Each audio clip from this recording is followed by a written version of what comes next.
My name is Corey James. I'm a husband, a father of 3 handsome little boys, including my oldest son, Zion, who has acute lymphoblastic leukemia, which is a type of blood cancer.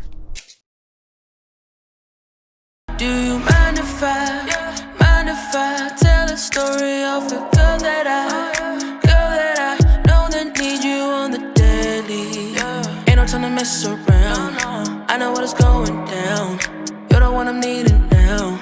Yeah, they don't know what I've been through. They don't know that I need you. Hey. So, I am originally from Fort Worth, Texas. I am a very, very proud Texan and Cowboys fan.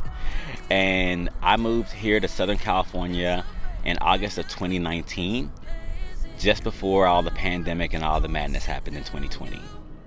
I am a husband, of course, father of 3 boys, Zion, Xander, and Ezekiel, all 3 Z's, long story. I am a former chef.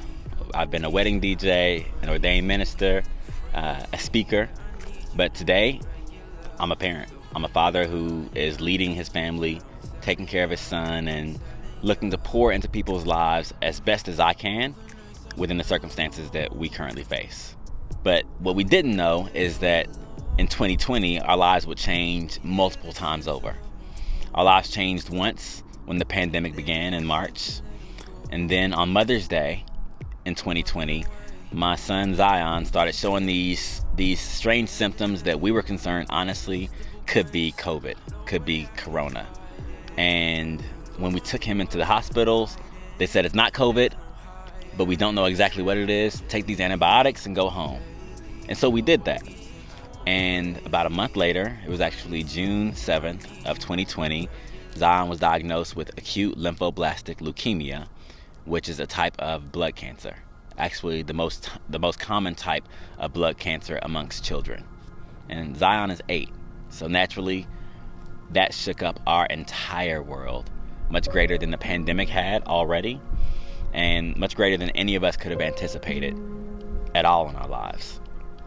Honestly, the diagnosis shook up my entire world. It was what no one could see coming and what no one would wish on another person. Finding out that their child, their oldest, firstborn child, is sick, and sick in a way that they can't really help and control.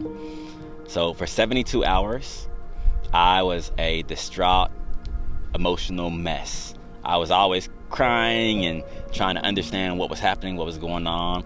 But I committed to feeling those feelings, those emotions, as deeply as I needed to in that moment for those 72 hours in order to better support my family moving forward.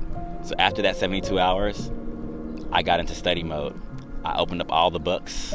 I looked at them and asked myself how I could pour into them, how I could encourage them, and what work I had done in previous days, months, and years that could help them and us move forward and beat leukemia.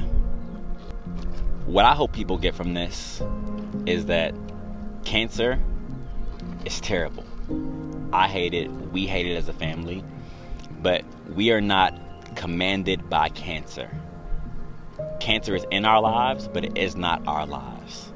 So we still choose to laugh wholeheartedly from our guts. We crack jokes, right? We take medication. We go to hospitals and clinics as needed, but we also seek to be the example of what hope can resemble in our lives and in the lives of others.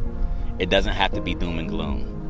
There is still joy and will still be joy, but we have to access that and seek it out every single day. Honestly, we have to fight for it harder than we've ever fought before because we need it today and in 2020 more than we ever knew we needed it before. What I suggest to you and what I suggest to everyone is that you commit to being clocked in your life and doing the work for your better self every day with or without cancer.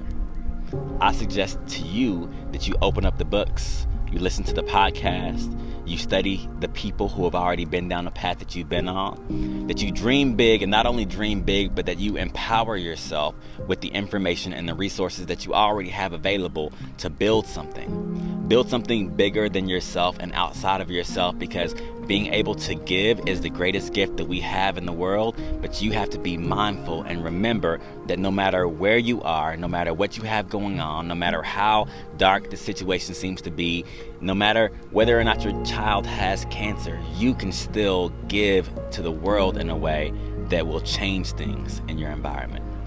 The question is, do you choose to be clocked in, or do you choose to just let the work pass you by?